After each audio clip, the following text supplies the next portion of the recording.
yaşattınız. Allah sizlerle annelerimizden razı olsun inşallah.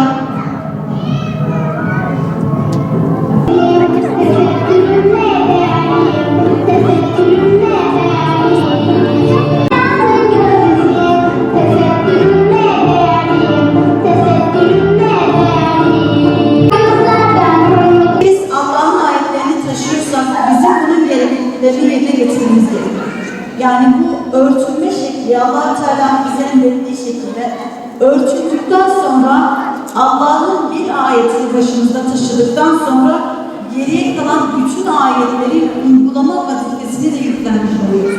Biz aslında Allah-u Teala'ya senin emrinin, senin söylediğin şeyleri benim başımın üzerinde yeri var diyerek ilk etapta örtüyü başımıza alıp ardından örtüden sonra örtüyle beraber gelmiş olan bütün emirleri uygulayacağımızı ifade ediyoruz.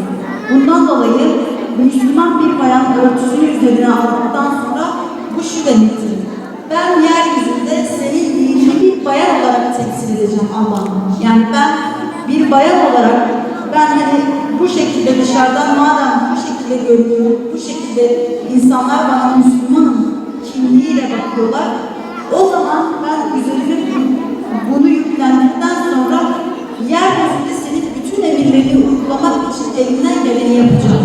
Yani Kur'an-ı Kerim'in bir ayetini yüklenmek, Kur'an-ı Kerim'in tüm ayetlerini yüklenmek. Dolayısıyla ben üzerime düşen her şeyi yapacağım demek.